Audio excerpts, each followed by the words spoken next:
This is Reaganism, a podcast dedicated to exploring where the Reagan movement lives today. I'm Roger Zakheim, your host, director of the Ronald Reagan Institute in Washington, D.C. On this episode of Reaganism, Roger sits down with former member of Congress, the Honorable David Dreier, who now serves as the chairman of the Fallen Journalists Memorial Foundation. They discuss Representative Dreier's work in founding and leading the new Fallen Journalists Memorial Foundation, which seeks to construct a permanent memorial on the National Mall to honor fallen journalists. They also look back at Representative Dreier's time serving in Congress, in particular during the Reagan Administration, and what it was like working directly with President Reagan. David Dreier, welcome to the show. Well, thank you very much, Roger. It's a thrill to be with you, and I will say that you're always a very dapper guy, and I got into my suit and tie for you, remembering very vividly how Ronald Reagan's assistant, Michael Deaver, one day was going into the Oval Office after it had been hot out in the Rose Garden, and he threw his coat on the couch, and he asked President Reagan why he didn't take his coat off, and he said, "Well, I have so much respect for this room that I will do that." So I'm having a similar feeling towards you and Reagan, as I do this. And I want to say that as we begin this discussion, I just want to say how much I've appreciated your amazing service, your leadership at the House Armed Services Committee with my former colleague Buck McKeon, and I always, as I was chairing the Rules Committee, was happy to look out and see your smiling face, and I knew that we would have a brilliant work product, even though we'd probably make in order 150 amendments to the Defense Authorization Act. I always appreciated the fact that you were there doing such a great job. Well, I thank you for that, and you're always my chairman of the Rules Committee, no matter who's the chair of the Rules Committee. And those 150 amendments to me was as a testament to the fact that there's no perfection in life.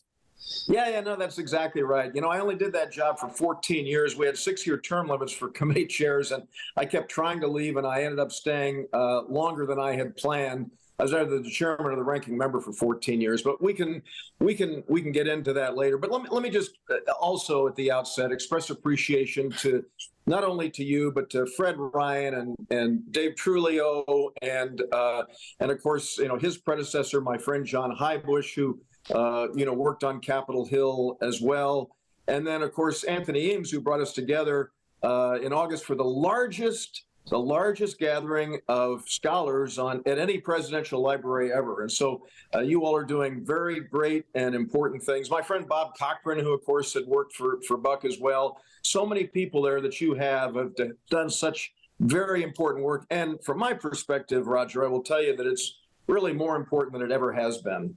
Well, I want to get to that as well. And thank you. We're fortunate to I'm fortunate to have a chance to work with you again now here at the Reagan Foundation Institute, and as we'll get into, of course, your relationship with Reagan was with the man, with the president, and excited for our viewers and listeners to hear about some of those memories and stories from your early days in the House of Representatives, and of course, as President Reagan moved from his second term, and you increased his seniority in the House of Representatives. But part of what I wanted to talk to you about today is not just about what you did in the Congress and your relationship with Ronald Reagan, but actually what happened after Congress. And you've done a number of interesting things. One in particular, you were a past chairman of the Tribune Publishing Company.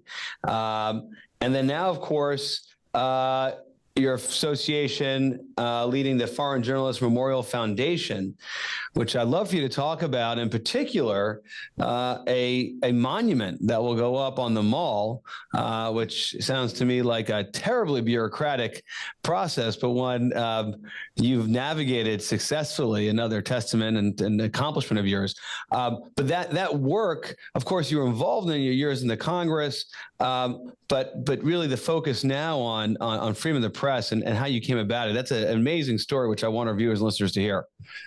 Well, Roger, first, let me just say that that I really had spent my life, I spent a third of a century in the Congress since I was in my mid-20s until 10 years ago when I chose to leave myself. I always like to say I chose to leave because one of my former colleagues one time came down to the floor of the Congress and said, I left Congress for health reasons. The voters got sick of me. And I left by choice, I'm happy to say, a decade ago.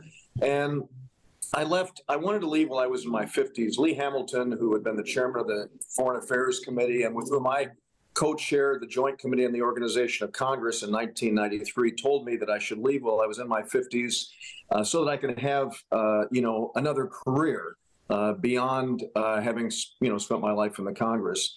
He told me, frankly, if I stayed, I'd end up like John Dingell, which I did not want to do. So, as much as I love John Dingell, it was not a priority for me to do that. So when I did, I made a decision. I used Cincinnatus, who in 356 BC, after his second reign as ruler of Rome, he said, I'm going back to the plow, back to the farm.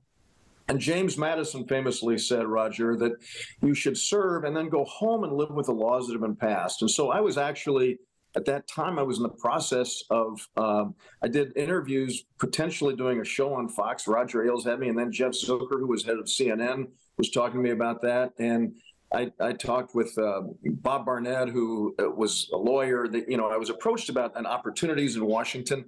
And I decided to use Cincinnatus and James Madison as the model. So I literally, 10 years later, I have not set foot in the U.S. Capitol since I left 10 years ago. I have a great deal of reverence for the First Amendment, and I believe that the people who choose to lobby can do that, but I've chosen not to. I said I've preached entrepreneurship my whole life, so I decided to practice it. And so I've gotten into a number of different businesses. And one of the things, I'm working with about a half dozen startups now. In fact, I'm just getting ready to go onto the board of a new startup that's based out here in California.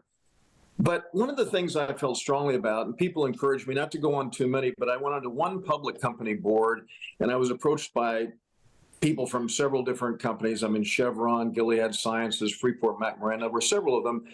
And I was really attracted to the media. My grandfather had actually been the business manager for the Daily Oklahoma newspaper 100 years ago. And so I figured I had it in my DNA. And of course, I'd spent my life in newsrooms and before editorial boards at newspapers across the country. And so when I found that the parent company, the Los Angeles Times, Tribune, which flagship paper is really the Chicago Tribune, 150 newspapers across the country, I was approached about becoming a director there. And so I did that and found it just to be absolutely fascinating, very challenging, really, really difficult business, Roger. But clearly in the 175-year history of Tribune, the worst day was June 28th of 2018. Because a disgruntled reader who had been unhappy with reporting that took place in the Capital Gazette in Annapolis, Maryland, went into the newsroom. And the Capital Gazette, just to clarify, that is one of the papers of the constellation of papers that the Tribune owned, right? I mean, this was one. We had 150 papers, and so it was, of course, it was one of the papers that we had, and so. So it was on my watch that this took place. It's the oldest newspaper in the country, first published in 1727, the Capital Gazette in Annapolis. And so, I mean, it's just, a very, very tragic irony how this came about, Roger. And so this guy went into the newsroom and he sprayed it and he killed 5 of the people who worked there. And as I said, it was the worst day in the history of Tribune to have this take place. So what happened was, I mean, it was just devastating. We had 6,000 employees at the company, and so I did not know these people at the time, but I've certainly gotten to know the family members since this very tragic event took place. And you'll recall that where you are right now, down the street, there was the museum, which was this right there on Pennsylvania Avenue, spectacular spot. Well, as you know very well, it went bankrupt. Mike Bloomberg bought the building and gave it to his alma mater, Johns Hopkins. And so the museum, as wonderful as it was, doesn't exist any longer. And I had these people who were killed in the newsroom of the Capital Gazette. And then to be very honest, I will tell you that I was less than happy when the President of the United States repeatedly said, journalists are the enemies of the people. And as anyone in public office will attest to, we all have difficulty with journalists. Ronald Reagan used to mix it up with Sam Donaldson and lots of other people. I regularly had encounters with journalists that were not all that great. But the First Amendment is so vitally important. I like to say that journalists are both an expression of, as well as the guardians of liberty. So I was in Washington at the Gridiron Dinner, and it was, they were making kind of a to-do. I was there as a guest of Judy Woodruff and Al Hunt. I remember this, and people were joking that I went from the Republican leadership to becoming one of the enemies of the people, is what people were joking at that dinner to me about. So, there I was as the chairman of Tribune, and I was flying back here to Los Angeles, and I thought about all of these factors, and I said, there's really nothing on our national mall that recognizes the First Amendment and journalists who have died in pursuit of the truth. We have so many wonderful memorials there, but it's to me a very, very glaring example of a void that exists. And so I got off the plane and I picked up the phone and I called Don Graham, who has family, has a long history of the Washington Post, and Wallace Annenberg, my friend out here, and Michael Farrow, who was the largest shareholder of Tribune. And I mentioned to all of them, and they were all just euphoric. They said, yes, let's do it. Well, my old professor out in Claremont, Peter Drucker, was a management guru, very famously said, every brilliant idea ultimately devolves into nothing but hard work. And so you mentioned at the outset, Roger, there are by one count, 23 different government agencies through which we have to go to make this happen. And so we put together a spectacular just to contextualize this a bit. So you have this idea. Obviously, you go to some barons of the world of media and journalism. They all think it's a great idea, validate. And you're going to take this on to put some form of monument or memorial on the mall dedicated to freedom of the press. And you made the point. It's not just that there hasn't been one like that. Actually, the Bill of Rights aren't in any way celebrated on the mall that I'm aware of, or remembered or memorialized. So it's not just freedom of the press. It's any other of freedoms. Is that correct? That's absolutely right. I will tell you, the other day I was watching on MSNBC. I watched a little clip. They were talking about Floyd Abrams, and Ted Olson, who had been Solicitor General, came on and he said, the single most important item in the U.S. Constitution is the First Amendment. He said that. Actually, frankly, I disagree, and you will appreciate what I've always said. I've always said that the single most important words in the preamble of the Constitution be we the people. We the people. For the common defense. Oh, that's why, because that's the most important thing that the federal government has the responsibility of doing. Virtually everything else can be done by state and local governments, but those 5 words in the middle of the preamble of the Constitution, I used to always say that during debate on the House floor, is provide for the common defense. But Ted Olson mentioned in this interview the First Amendment, and you're right. I mean, there really is not recognition for the Bill of Rights. And Roger, we're the only nation in the world that actually has a First Amendment that guarantees those freedoms, the press freedoms that are there. So, as I say, journalists are both an expression of as well as the guardians of liberty. And so I think that there was just this void that existed there, and I've got void, and there was a tragedy, which is a reflection of a moment where we were as a nation, where because of that tragedy, people recognize, hey, whatever the rhetoric now is creating conditions where crazy people think they can exact violence against the people who express freedom of the press and practice it every day in the form of a journalist. And then 20, how many agencies need to sign off on this? I mean, that just sounds impossible. 23.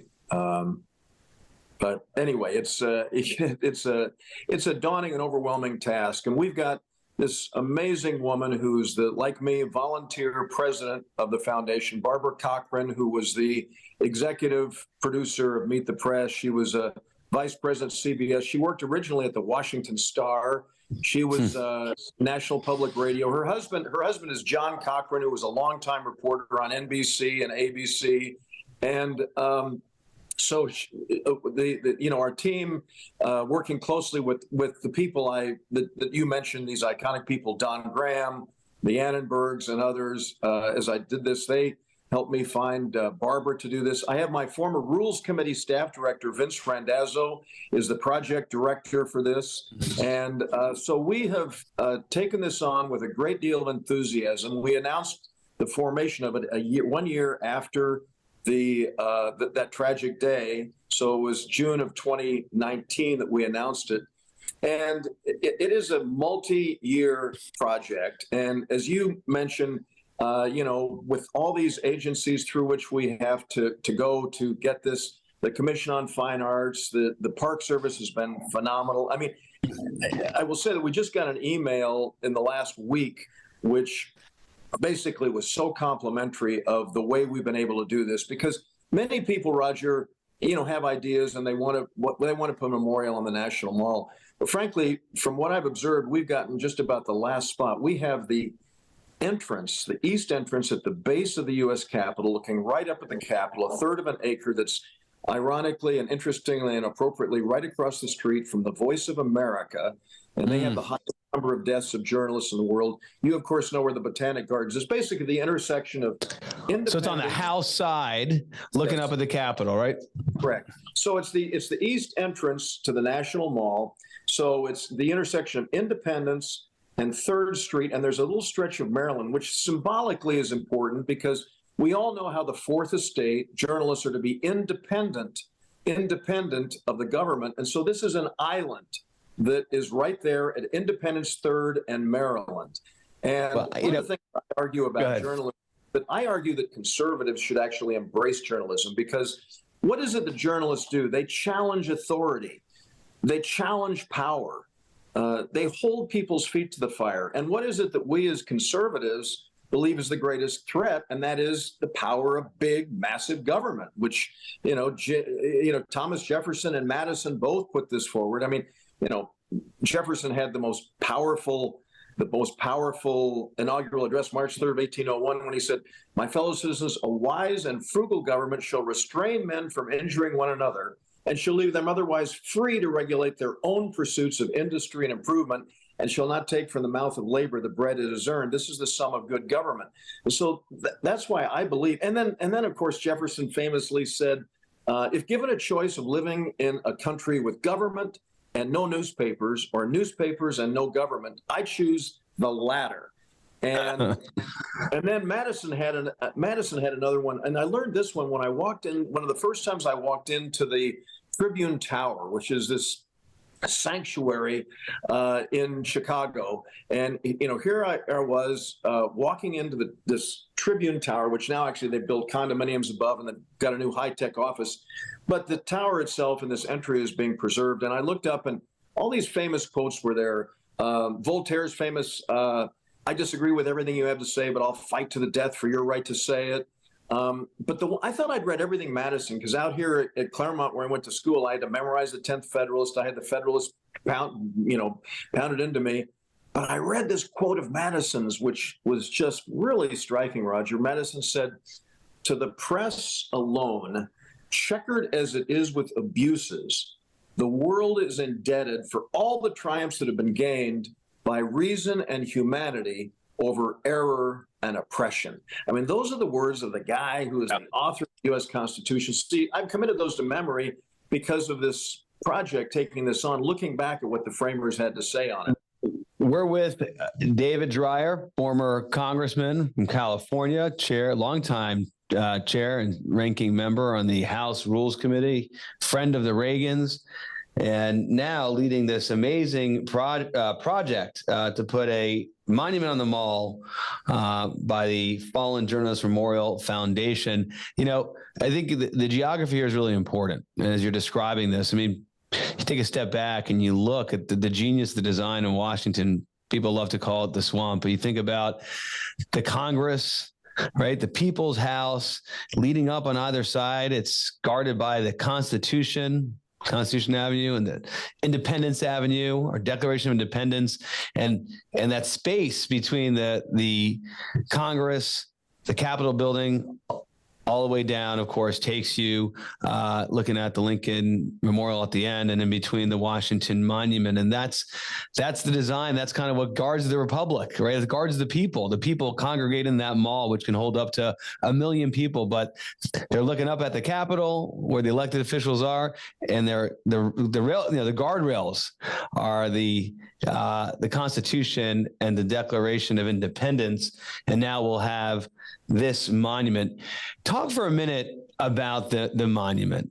Talk why a monument, not a memorial? Because of course, what triggered this, based on listening to your description earlier in this discussion, was this terrible tragedy in Annapolis. One of the papers that your company owned, but it's a monument. Explain that. So before I do that, Roger, I want to ask you a question. How many people do you believe are on the National Mall every year? Okay. Usually I'm the one who asks the questions here, but I'll play along. I'm going to say maybe there are 15 million people a year. So it's 25 to 32 million people a year are on the National Mall. 25 to 32 million people a year. And that's why this is so vitally important to have the First Amendment and press freedoms and journalists recognized, because, and of course, as we look at the tragic, the wars that we're dealing with right now in Ukraine and Israel, and I have to say that to you, Roger, the kind of anti-Semitism and the anti-Israel rhetoric that has been going on is just so disturbing for all of us to see. But we have more than a few. I mean, every day the number of journalists who've been killed seems to increase. And so it is important. So this actually is a memorial. What I'd said to you is the only monument there is actually the Washington Monument. And the reason is that it was authorized by the Congress before General Washington passed away. And so he was living. The rest are memorials. And so this is called the Fallen Journalist Memorial because this is about journalists who've died. But the thing that I want to recognize with the Fallen Journalist Memorial is the absolute importance of press freedoms as enshrined in the First Amendment, which, as I say, we're the only country that actually has this, these rights guaranteed. And so that's what it is. And I've learned all this, over the last, 2 or 3 years as we've gone through this laborious process. I mentioned that I've not set foot in the Capitol, and I prided myself of having not made any requests of my former colleagues who serve in the Senate and the House. And this is the first time that I actually have. I went to my friends Ben Cardin, who represented Maryland, still does represent Maryland in the Senate, and he's retiring now. And Rob Portman, my friend from Ohio, who had a wide range of jobs, budget director, U.S. trade representative, and served in the Congress. And then I went in the House to Tom Cole, who now is a successor of mine as chairman of the House Rules Committee, and my California colleague Grace Napolitano from out here in Los Angeles, who chairs the subcommittee of the Interior Committee. It was called the Interior Natural Resources Committee, I guess it's called now. Actually, I'm the one who changed the names of them back in 1994. That was my job. I remember Newt gave me. So it's the Natural Resources Committee. So she chairs that subcommittee, and I went to those 4 members, and they introduced this when we announced it in July of 2019. And again. And interestingly enough, Roger, we were able to get this through both houses of Congress unanimously. And if you think about it, it's not that easy because recognizing journalists especially is not always the most popular among people who think as you and I do, or at least, part of our political party. and so it is, it was a tough thing to do to get it through unanimously. And we also were able to get Donald Trump's signature on it, which was a challenge, because we have our board of advisors, which really spans the political spectrum. We have Chris Ruddy, Britt Hume, Brett Baer, Hugh Hewitt on our board, as well as people, Tom Brokaw and Andrea Mitchell and Judy Woodruff and people covering the full spectrum there. Yeah, across the spectrum.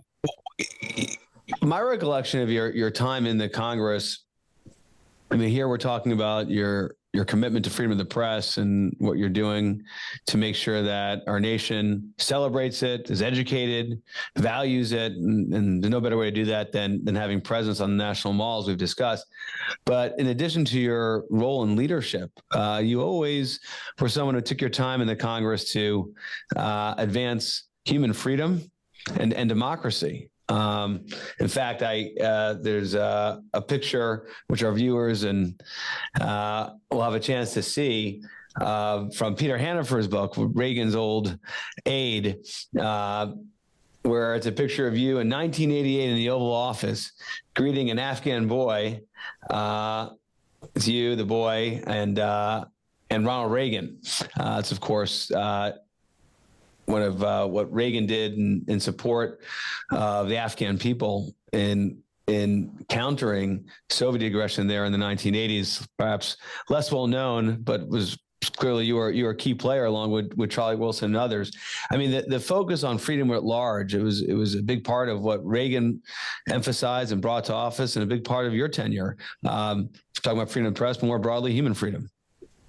Well, let me just first say that photograph that you have there of Hazrat Khan, who I met, we brought wounded mujahideen to the United States for medical treatment, and this kid was 5 years old. He was walking to a friend's house, and a Soviet high-D attack helicopter machine gunned him. His uncle put him on a mule, brought him to Peshawar, Pakistan, and he died. They revived him, and they told him he could never walk, and he did. And so Charlie Wilson and I met Hazrat and spent time with him, and he was this very precocious. He went to work for the U.S. government in very, very important areas. I mean, I'm not going to go beyond that. You understand, Roger, but he did that since he'd grown up. But he came with us, with Charlie and me, at a number of media appearances so that we could demonstrate what it was. And you can see in that picture, I'm actually handing President Reagan something that the Soviets did. It was called a butterfly bomb, and they would drop these toys to target kids. And this is kind of the similar thing that we're still dealing with today. Unfortunately, they didn't want to kill the children, Roger. They wanted to wound them because they knew they would be a greater burden on their families and society if they were still alive but wounded. So this butterfly bomb that I was holding there. So that's an example. So obviously this really inspired us. And listen, I mean, obviously liberating the people from the Soviet Union was a very high priority. We can spend days going through the history of everything that's taken place since then and the challenges that we've had. But it still was the right thing for us to extricate get the Soviets out of Afghanistan. And so, I'm proud of that. So, June 8th of 1982, and I know that you're going to ask, I was told you're going to ask me at the end my favorite Reagan speech. Yeah. And so I'm going to preempt. You're jumping ahead on the lightning round, huh?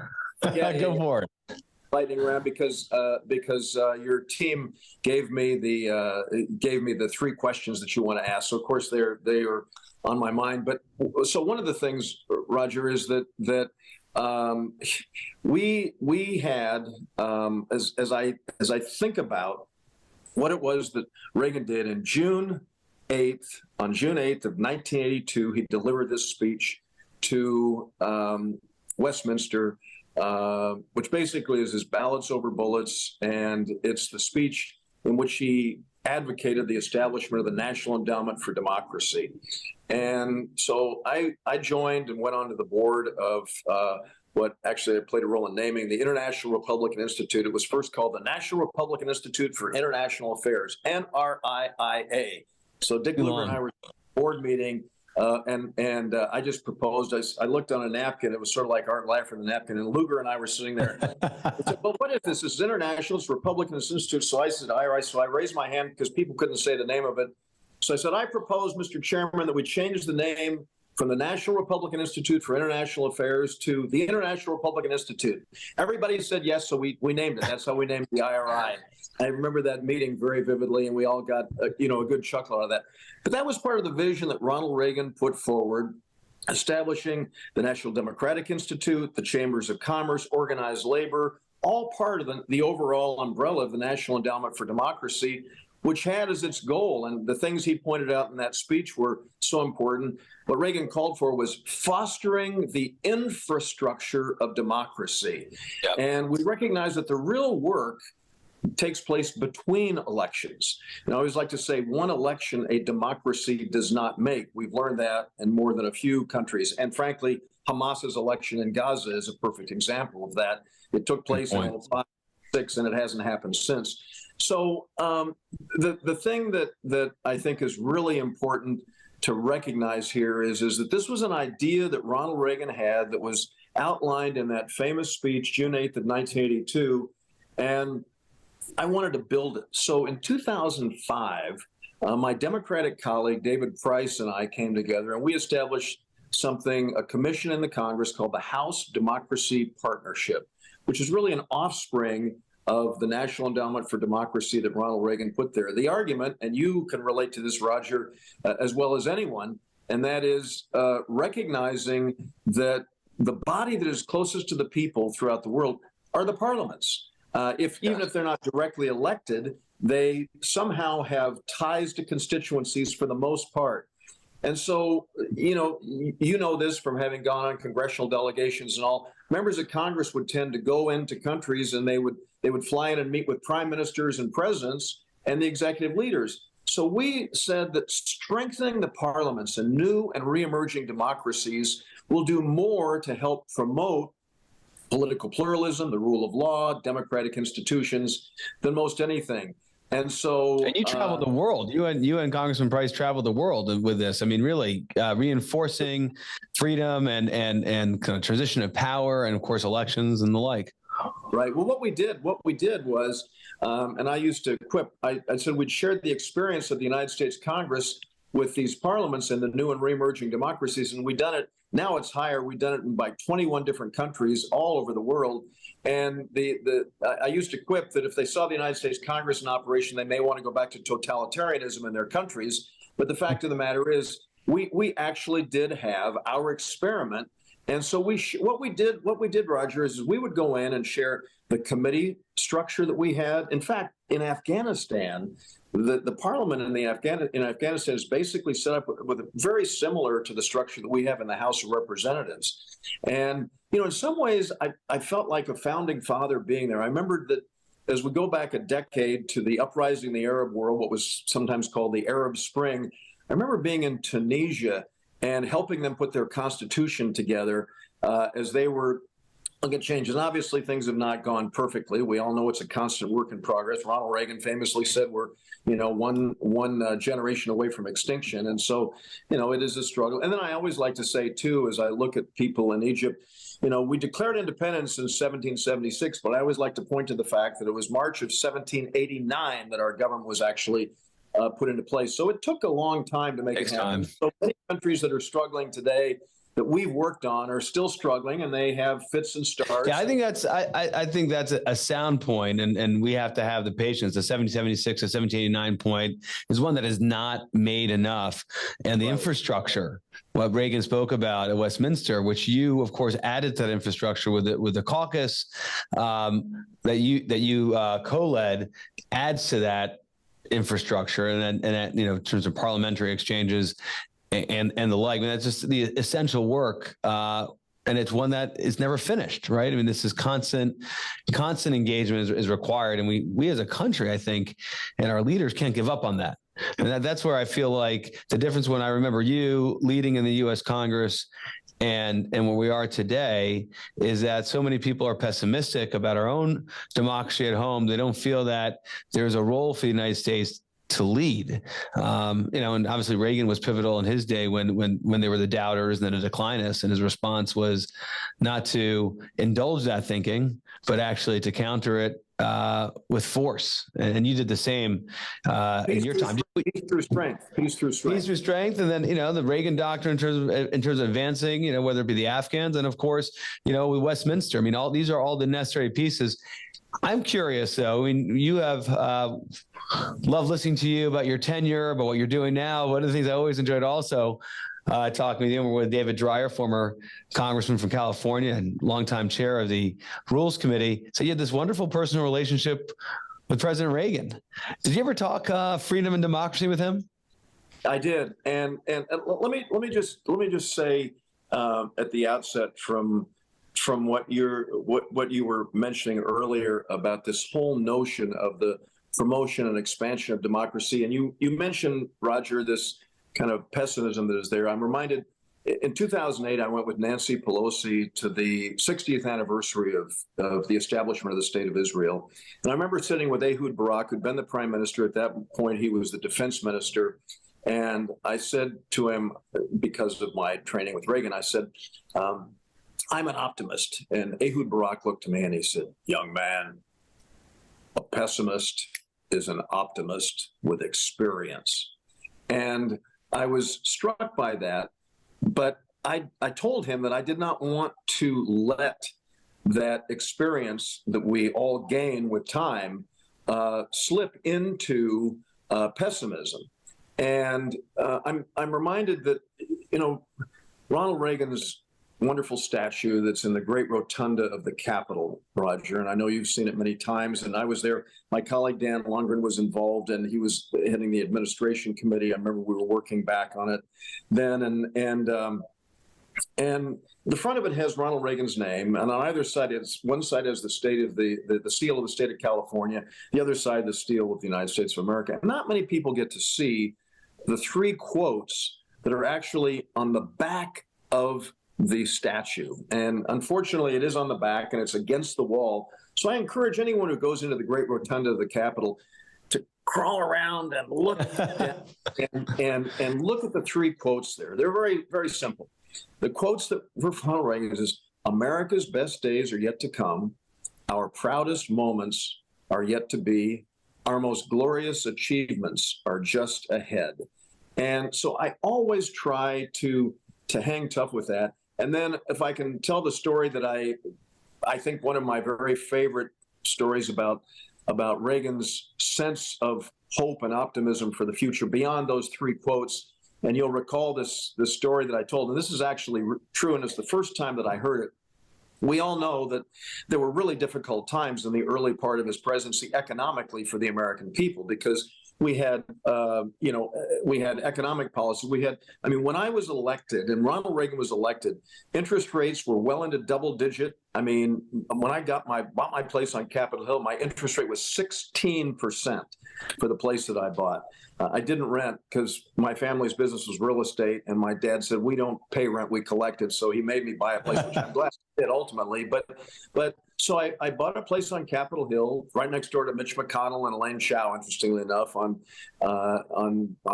C Street Northeast, and right by the Senate, by the Hart Building. And then we had unemployment that was well into double digits, and we had inflation still sky high. So all of these indicators were very bad. And in August of 1982, there was a party right up the hill from where I'm sitting here in Bel Air, and a guy called Henry Singleton, who was the head of Teledyne, had this party. And there were about 20 people gathered, and the Reagans were going to be there on this afternoon. And everybody was anguishing over unemployment, interest rates, inflation, all of these bad economic indicators. And Nancy and Ronald Reagan came to the gathering, and so everybody, we had a nice time there. And so President Reagan stood up. He said, somebody asked me the other day how I'm feeling. And I said, I've never been better. Well, everybody looked at each other like, what's wrong with this guy? And Reagan proceeded to tell this story about this caravan of farm animals being driven through a countryside. And there's this awful accident, animals strewn all over the highway. Well, the sheriff comes roaring up, and he gets out of his car, and he sees this horse lying on the side of the road, 2 broken legs, frothing at the mouth. So he takes his gun out, puts it to the horse's head, puts him out of his misery. And then he sees another animal, actually it's a dog, and the dog is there, and he's shaking like there's no tomorrow. So he takes his gun, puts the dog out of his misery. And then he sees the driver of one of those vehicles. He had blood running down his face, both legs broken. And the sheriff looked to the driver and said, and how are you feeling? I've never been better. And it's instructive of how Ronald Reagan was able, Roger, to take on these issues and continue to be positive and upbeat. And ultimately, on the economic issues, he prevailed. Obviously, he relied on you and your other colleagues in the Congress to support him. And the federal treasury with the economic policies that he put in place. We only have a couple minutes left with David Dreier, the former chairman of the House Rules Committee and senior Republican on that committee for over a decade and member of the House from California. Before we go to lightning round, I do want to ask you to share a little bit about a piece of art that's over your right shoulder. We'll show it on the screen for our viewers. It's from President Reagan's birthday party, I think in 1994, if I have it right. But tell a little about that. So, well, first, let me just say that 5 years ago, and we're recording this in November of 2023, 5 years ago, I had, other than the death of my parents, the worst thing I had my home in Malibu burned to the ground in the Woolsey fire. This is the 5th anniversary of that fire. And I had notes from President Reagan. I remembered it from his 85th birthday. There was a little atlas that I had. I remembered it on the table and all kinds of other things from heads of state and people all over. Anyway, everything. I had Thomas Jefferson's manuals for the whole 32 years that I was there. But very fortunately, I have this apartment.